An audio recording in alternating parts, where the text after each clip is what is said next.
we all want to be in that top 1% of women in the world, right? But what it takes to be in that 1%, what it takes to be at that position, what are the habits that are required, what are the decisions that they make, what is the mindset that takes them from this position to that top 1% in the world. Today in this video, we are going to discuss about those 10 habits that can help you be in that top 1%. If you implement all of the things that we discuss in today's video, it can actually help you become the best version of yourself and probably in that top 1%. They have certain qualities, they have certain mindset that is important to be there and to hold that position with the grace and power. This video will be an amalgamation of lot of books that I have read over time, lot of podcasts that I have listened to, and the experiences that I have had myself and with my clients. I know this is going to be really tough with the different kind of conversations that we are going to do, but it's going to be a game changer if you start implementing even half of the things that we discuss in today's video. So let's quickly begin with the habit number 1. You have all heard about it, but we don't know how to implement it. It's confidence. Yes, confidence is what sets them apart. If you know, or the people that you look up to, all of them carry themselves with a great confidence. And where that confidence comes from? Money, the way they communicate, or it's their personality. It comes from, yes, all of these things are very important, but it starts from the daily actions that they take for themselves.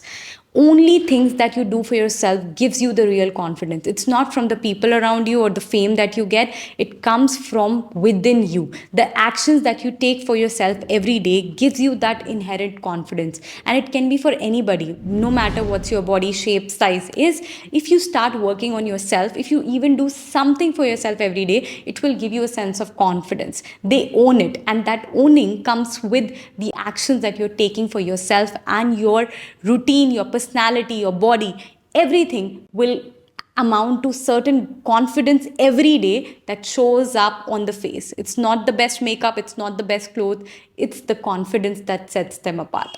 Second, they know what they want to become. They exactly know the personality that they want to be. They have created a vision for themselves and they act on that vision every day.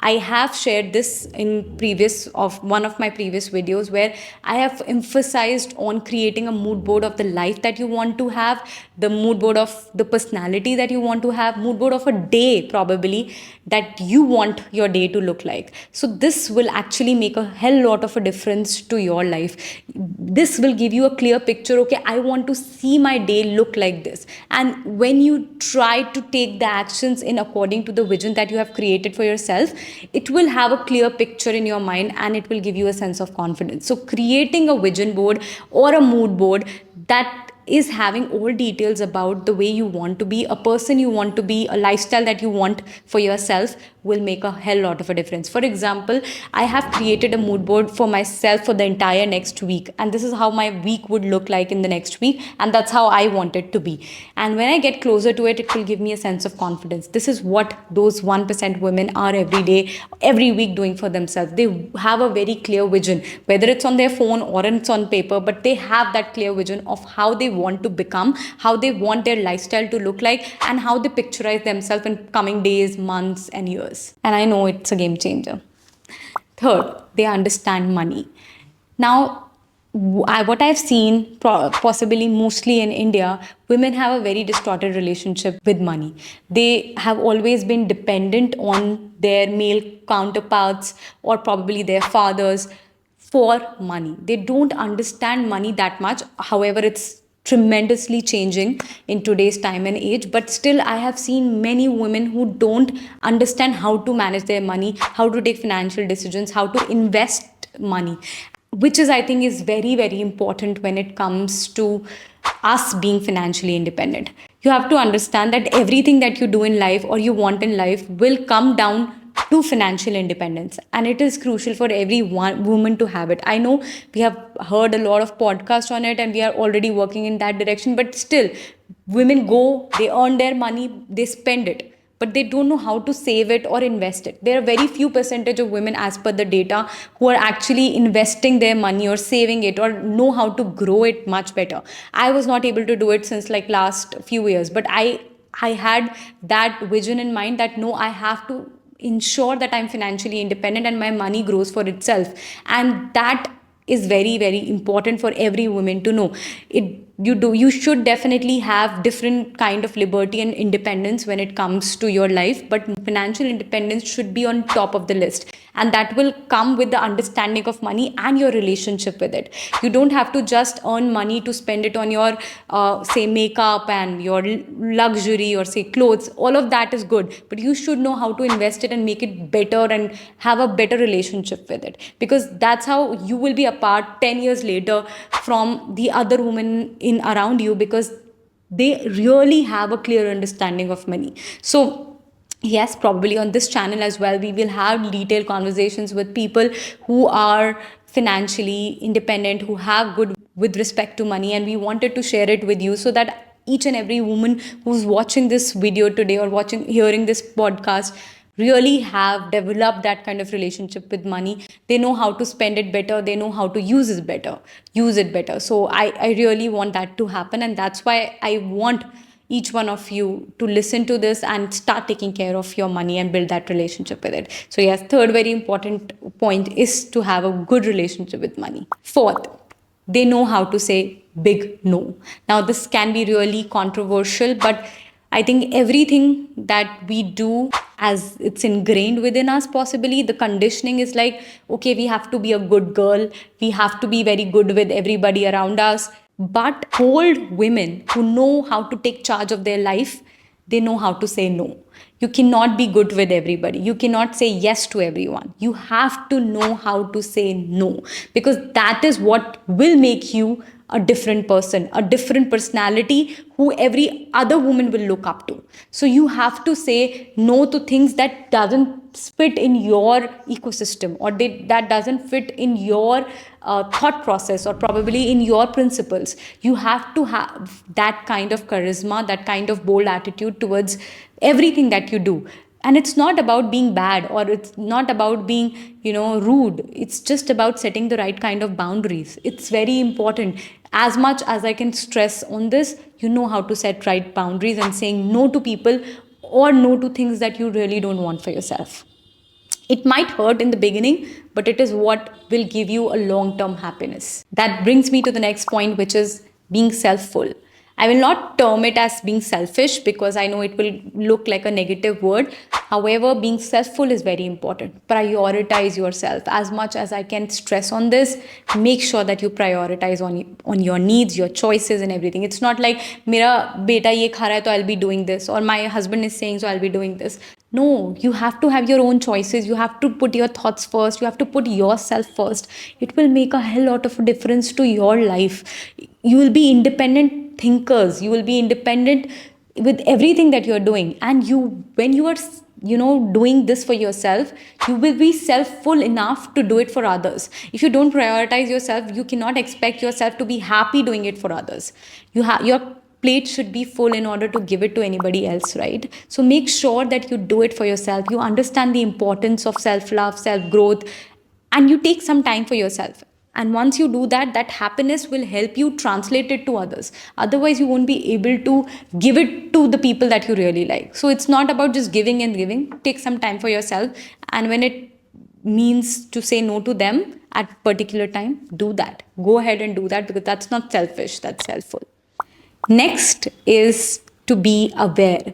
Wisdom is not gender dependent. It's not like only men need to be aware. You have to be aware about everything, whether it's political, whether it's environmental, whether it's biological, science, chemicals, whatever it is. But I know people have very different interests, but being aware is always good, because you are always two steps ahead of yourself or people around you. Just because you are aware of things, you can participate in conversations, you can have opinions only when you are aware about it. It's not like people around you sometimes not let you speak, or probably will feel, okay, you are a woman and you can't speak up your mind or your heart because you are a woman. I think that's something that's completely out of patriarchy that we have been built in. However, it's tremendously changing, as I mentioned. but it's still important that you are aware. How you're going to talk about a subject when you don't know about it? So you have to be aware of different aspects around the world that's happening, being knowledgeable, reading, learning, being aware with the current updates, news. These are very important. As what I feel is, whenever we grow, we are so much, you know, engaged in our own day to day affairs that we forget about what's actually happening in the world, which is not a good thing, because I believe that being aware is very crucial for us to continuously grow. Because when we don't know what's happening in the world, probably our saturation hits. So we should always be aware what's happening, and we have to live with the time. It's okay to slow down and take your time, that's also okay, but being aware is very different from, you know, slowing down. Being aware is just knowing things, being curious about things.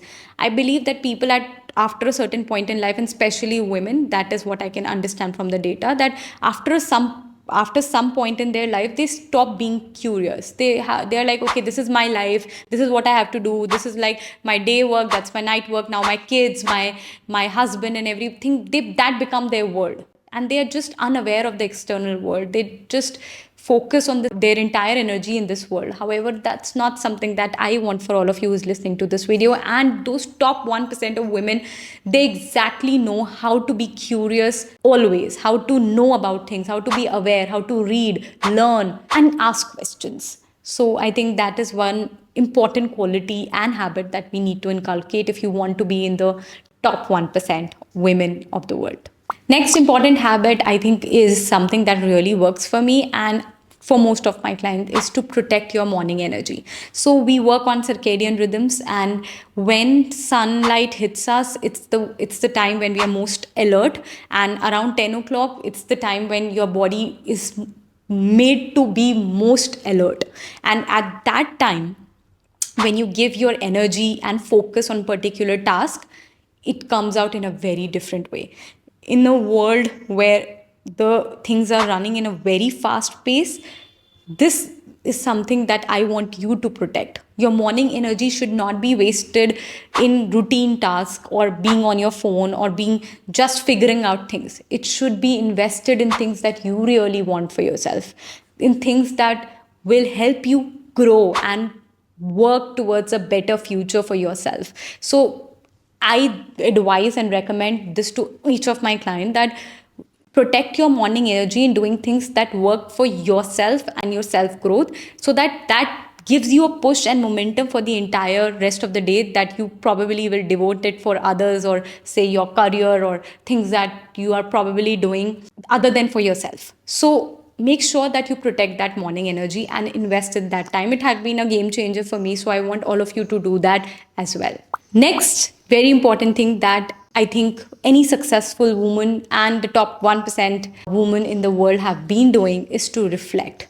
You cannot change what you don't know, right? So if you have to see a very lucrative change in your life and things that are going in right direction or they are not going in right direction, knowing about it will only come from the correct reflection. When you don't reflect back and see, okay, this is what I have done in the last week or last month or last year, how you're going to change things up for yourself, or how you're going to move towards growth, the only thing that will make a difference will be reflection. So yes, it is something that you do for yourself, but when you sit down and reflect what you have done previously and how you are better today, or how you want to be better today, that is what will carve its path towards success. So the only thing that you want for yourself right now is to reflect and see what you have been doing. Probably you need to change few things or do it repetitively again and again to make a real difference. So yes,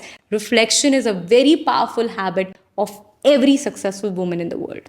I think that brings me to the next point, which is very important and to understand. A very successful woman or a woman of power, confidence knows that everything that you do or every goal that they set comes out of a purpose and not pressure. It's not that particular person has told me to do this, that's why I have this goal now. Or this person is told me this, now I have this goal now. The pressure is what not decides or defines your goal. It's the purpose that defines your goal. And that's when you will be really happy for yourself. Your goals are not influenced by people around you. It's not like वो makeup करती है तो मैं भी makeup करूंगी, वो fashion करती है तो मैं भी फैशन करूंगी, this person does this so I'll do this. No, a real woman, a woman with power, wisdom, confidence, is the one who sets their goal with a purpose. I know the things that I have done for my life is completely different from people that I was told to do. Probably I was an engineer. I was meant to do a 9 to 5 job, but I decided no, I want to create a real impact. I want to cater to a problem. I have a purpose in mind. And then I went into that direction. If it would be an easier path for me to take up a 9 to 5 job because my job was fixed and everything, and everyone else around me was doing the same. So for me to take that different path was easy, was very difficult. But still, I decided to do it because I decide my goals based on a purpose and not pressure. So it's not about what people around you are telling you to do. It's about how you want it to be and how you decide your goals. That is, again, with the purpose. Last, but a very controversial point, and I think I struggle with it a lot, but I think that is one quality that I'm very much want myself to learn as well, to stay emotionally honest. Most of us will be, I think, financially independent, we'll be financially liberated, we will have confidence, we know the power of feminism, we all know what it looks like to be of worth. Still, we are emotionally vulnerable, and that is also okay because we will have our phases. But to be emotionally honest is something that is required in order to set those goals and to achieve them at the end of the day. When you're emotionally honest, when you're not dependent on a person for your emotional needs, that's when you know that, okay, now I'm liberated and I can be honest. And it's not just about dependence, it's about being honest and true to yourself. Okay, I am this person and I want to be this person. Or probably I am this person and I like this person. So you have to be just emotionally honest to yourself. Most of us are not. I am not emotionally honest to myself. Most of the time, I am dependent on people for a lot of things. They make or break my day most of the times. And this is something I'm really struggling and I'm working to. A person being bad to me should not ruin my day. I should be very much emotionally honest to myself. Okay, I have created my space and my entire regime, routine. It cannot be broken by someone else's comments or their thoughts on my personality. So I have to be emotionally honest to myself, my actions, my purpose, my goal. And that is, again, I think, one of the most important. It's a very thin line, it's very difficult to understand as well, and it comes with time, maturity, and as you grow. I cannot expect a girl who is very young to understand emotional honesty. I just expect them to be really honest to themselves and, do whatever feeds their energy in a positive and a happy way. And as I mentioned, all of these above 9 points that I think, if you start doing that, you are in that direction of being emotionally honest to yourself. So yes, set the right kind of purpose, set the right kind of regime and routine that gives you confidence, and have a power to say no to people or things that you don't want in your life. So yes, these are the 10 habits that I think should be there in top 1% of the women in the world. And I know, having read so many books, listened to so many podcasts and experiences that I have had in the last couple of years of my life, I know that these are the top 10 qualities that actually sets you apart. Tell me in the comment section below that which one is your favorite and which will be the one which you will struggle with most. For me, I think emotional honesty is something that I will struggle with most, and I'm still working on it and I'll keep working on it. But there are certain qualities out of these things which I know that I can definitely do. So yes, tell me which ones are your favorite, you're already been doing, and something that you'll be struggling with. And I will definitely have some book recommendations for you that I want you to read as a woman to learn, grow, and be the best version of yourself. First one is So I think one of the writers that I really admire is Alice Vitti. She wrote In the Flow, which was my favorite book recently. the cycle syncing. I think I launched a couple of products based on that as well, where the cycle syncing plays a very important role. So In the Flow by Alice Vitties, I think, if I'm not correctly pronunciating her name, I'm really sorry, but In the Flow is the book, and I'll leave the link in the description on how to get it as well. Then Woman Code is also one of the book that has been written by her. I think that is one of the amazing books that you should definitely read. And then there is a book called Daring Greatly by Benny Bro, which is again one of the most amazing books, which helps you come out of your comfort zone and be the best version of yourself. Being woman, we have a lot of thoughts and minds that limit us. So these books will help you come out and take your charge of yourself, your life, your health, and be the best version of yourself. And I hope this podcast also helps you some way. And yeah, that's about it. So I think that is what I wanted to share with all of you. Few habits, personality traits, and probably some tools and techniques that will help you be the best version of yourself and set your place right in that top 1% of women in the world. Thank you for watching, and I'll see you in my next video. I hope you're liking this. Leave your comments, questions, anything, feedback. I would love to hear that in the comment section below. Thank you. Bye bye. Stay fit, stay happy.